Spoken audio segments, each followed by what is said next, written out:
Hello, everyone. Welcome back to the Healing Corner with Dimples D. Before we get started, if you enjoy stories of healing, hope, and growth, please take a moment to like, subscribe, and share this video with someone who may need encouragement today. Your support helps us reach more people and continue growing this healing community.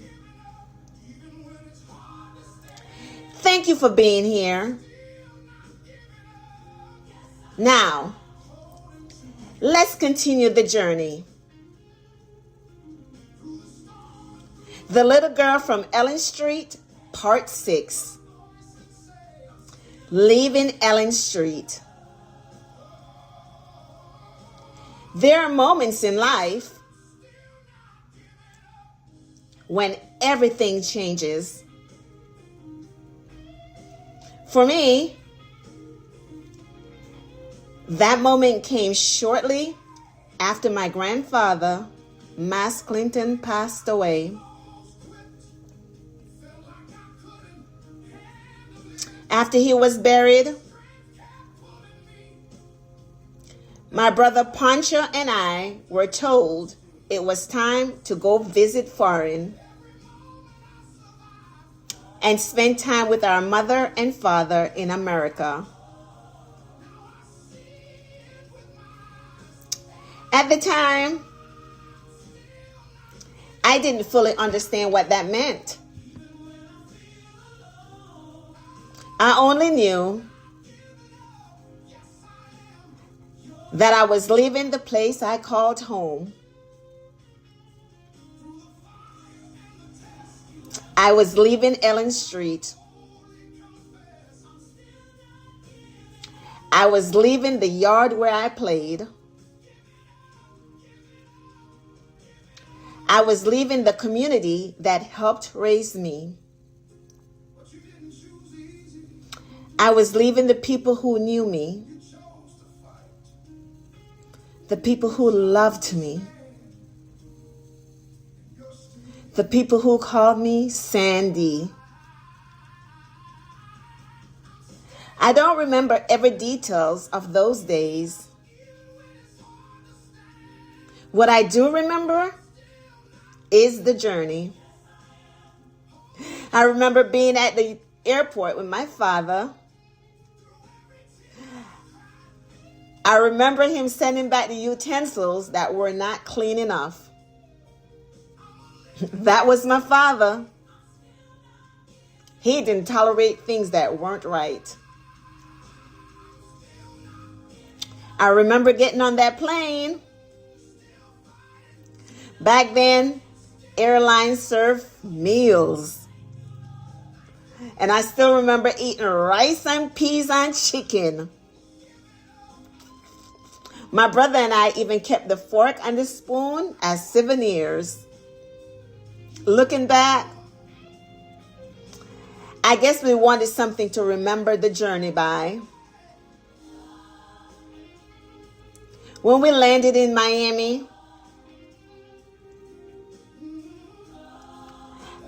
a family friend accompanied my parents to pick us up in a white van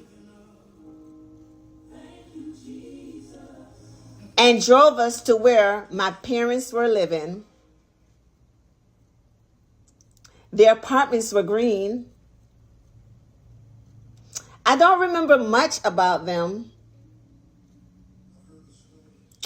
but I do remember something that felt strangely familiar. My parents lived on one side of the street, and my grandmother, aunts, and uncle lived on the other side.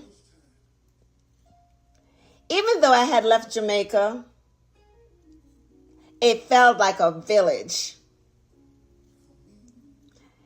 And maybe that was God's way of making the transition a little easier. Not long after arriving, my brother and I found ourselves standing in a long line in Miami during the early morning hours. We had blankets and waited for what felt like forever. At the time, I didn't understand why we were there. Years later, I learned we were applying for a residency so we could legally remain in the United States.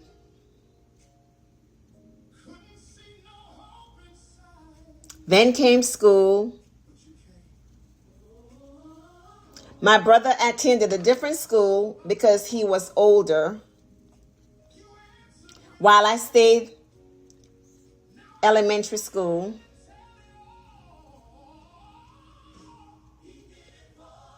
Everything felt different. The language sounded different. The people spoke differently. The culture was different.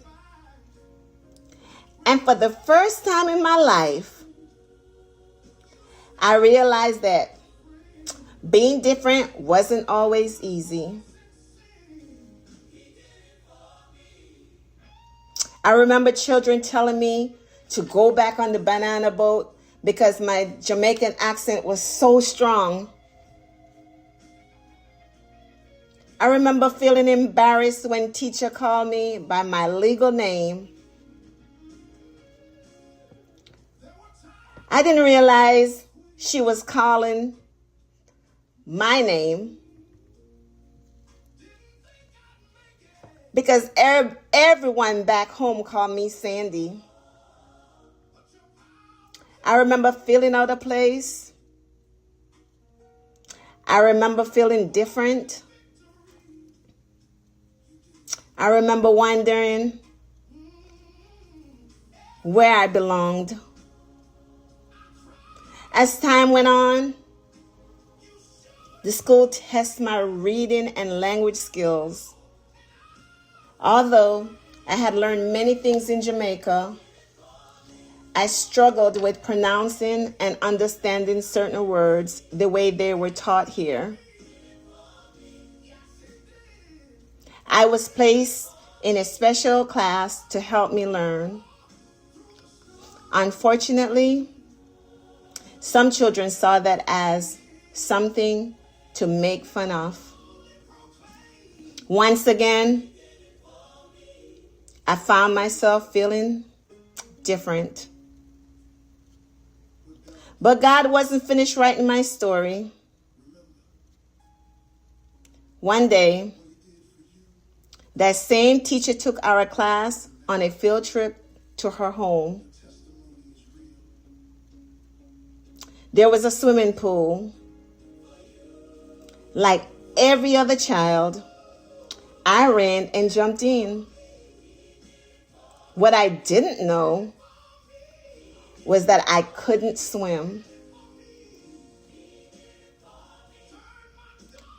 To this day, I can still see myself going up and down in that water,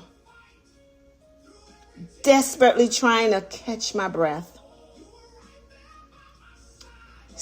Then suddenly, someone jumped in and pulled me out. His name was Iron. That day, Iron saved my life. Looking back now, I realize that leaving Ellen Street was about more than moving from one country to another. It was about learning how to survive change. It was learning how to adapt. It was about discovering who I was outside of everything that felt familiar. I've left Ellen Street behind, but Ellen Street never left me. The lessons, the values, the community, the love, I carry them with me. And in many ways, I still do. One love, Dimples D, healing, hope, and growth. God bless you.